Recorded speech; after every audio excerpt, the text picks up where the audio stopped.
Hi, I'm Katie Crane. Welcome to class. Today I'm going to be going through self-touch. Self-touch is a really powerful practice, and it's something that I teach to a lot of different clients.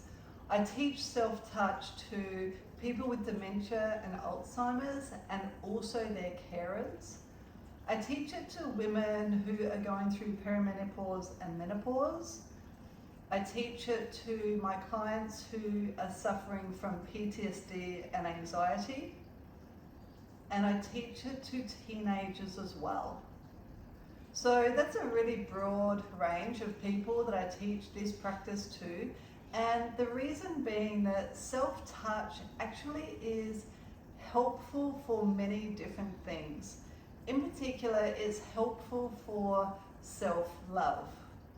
So a lot of people are really struggling with the concept of self-love, even though we live in such a narcissistic environment. The reality of it is people don't think much of themselves at all.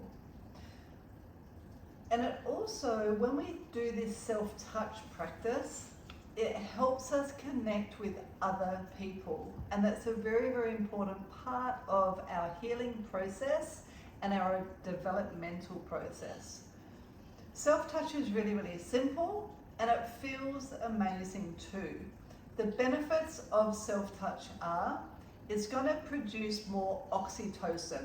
Now, oxytocin is also known as our feel-good or our love drug, right? So oxytocin is produced in the brain. It makes us feel good about ourselves, but it also helps with connection with other people, which is why it's so important to so many of our clients. So we're going to start to go through this process of self-touch, and you can experience it for yourself. As well as oxytocin, self-touch actually helps with the rebound of our fascia. So we know as movement practitioners that fascia is super important, right? So fascia should have this rebound property to it. But when our body is not functioning well, then fascia can become quite sticky and doesn't move as well, or doesn't have rebound properties. When that's happening, when our fascia becomes sticky, to unstick it or to create this rebound, there's a few things that we can do in movement, but one of them is just these self-touch principles. So this is how we're going to get started. Take your hands to the very top of the head and tap through the very middle of the skull, all the way down the back, to the neck, to the top of the shoulders. And then we're going to go back, top of the shoulders, back of the neck, to the skull. It feels really good right on top of the skull there, doesn't it? Now throughout our head and throughout our skull, we have some meridian points. So we're going to go onto the forehead, to the top of the eyebrows, around to the side of the temples, and then follow the eye sockets, underneath the eye socket, and then all the way back to the temples, to the forehead, down to the eyebrows, around the eyebrows. Let's do all of that again. To the top of the skull, down the back of the head, to the neck, across the shoulders. Back to the neck, to the back of the head, to the top of the skull, to the forehead, follow the top of the eyebrows, around to the temples, and then follow all the way the eye sockets. And then we're going to go back to front, the bottom of the eye sockets, to the temple, to the forehead, to the top of the eyebrows, and then back to the very top of the skull, to the back of the neck, and to the shoulders. And then just allow yourself to take a moment and feel what you feel. It's really common right now for you to feel almost like a little bit of residual vibration, a little bit of humming, or just invigoration in general. a couple of things are happening right now. Self-touch promotes oxytocin. It's a feel-good hormone, a feel-good chemical release in our body through our brain. That vibration that you're feeling is also invigorating your fascia, is creating this healthy rebound of the body.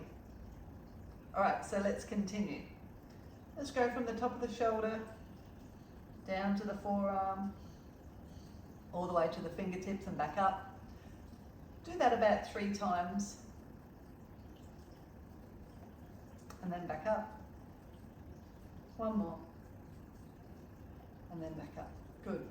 Go across the chest, just to the middle, and then back down the inside of the arm, and again across to the chest, to the middle of the breastbone, all the way down. 1 more time. Good.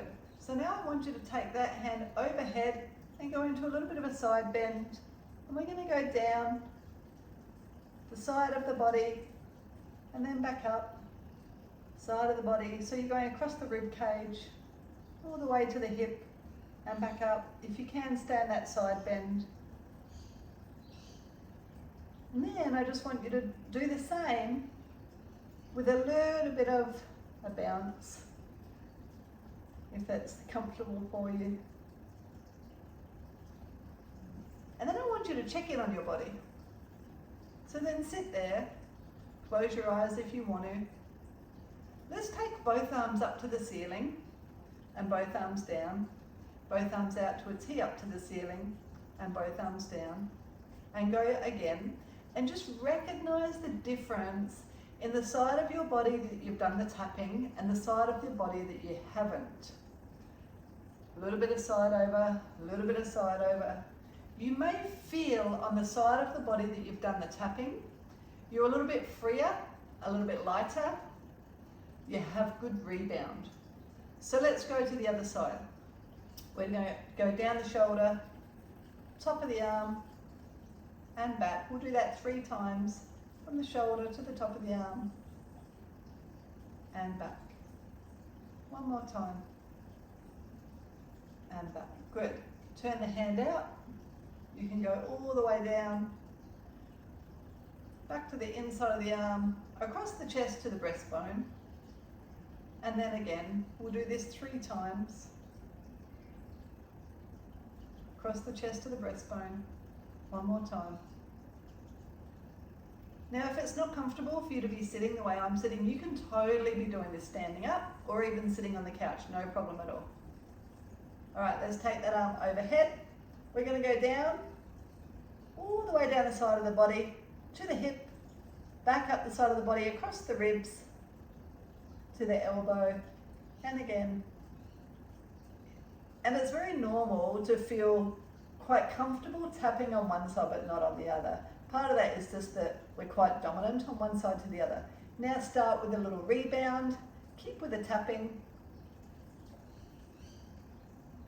Rebound, a couple more times, keep with the tapping. Beautiful. And then just settle in. We're going to continue tapping on the chest, down through the very middle of the breastbone, onto the bottom of the ribs, around to the side of the ribs, and then you're going to use the back of the hands to pat on the back. You can even use the inside of the hands just to pat down the back to the bottom, and then back up around the ribs, to the belly, up through the chest, and go again. Down through the middle of the chest, to the belly, around the body, tapping onto the back, down to the bottom, and back up, back around, up to the top of the chest. We're going to go 1 more time. All the way around, to the back, back of the ribs, down to the bottom, and then back up. Beautiful. Okay, we better do the legs. So, just get one leg out the way. You can tap from the top of the foot, top of the shin or front of the shin, back of the leg, through the hamstring, onto the front of the leg, and then we'll do this 3 times. Back of the leg, hamstring, front of the leg. One more. Beautiful. Okay, so now that you can feel it, both legs out in front of you, give them a little bit of a wiggle. Maybe you feel a little bit different on the side that we've already tapped. Maybe you still feel a little bit wound up on the side that we haven't tapped. So let's go ahead and tap on that side, front of the foot, front of the shin, front of the leg, back of the leg. 3 cycles. All the way down. Got my little sidekick with me. She can never be close enough. All the way down. Beautiful. And then just sit there. Wiggle the legs. Do they feel a little bit different to where you started? So the concept of self-touch is tapping. Another way that you can self-touch as well, just grabbing onto the side of the arms, squeezing, squeezing. That's why hugging feels so good. It's good to hug somebody. It's good to hug your pets. It's good to even hug your pillow at night. You know, that's why often we see children will hug things. It's their own body's primal response to needing that self-love, that self-fulfillment, to produce oxytocin, for good fascial health, but also for self-love. So I really encourage you to practice self-touch, knowing that it's creating these positive responses in your body. It's part of your healing process, but it's also part of our thriving process. Thanks for joining me. I'm Katie Crane. I'll see you next time.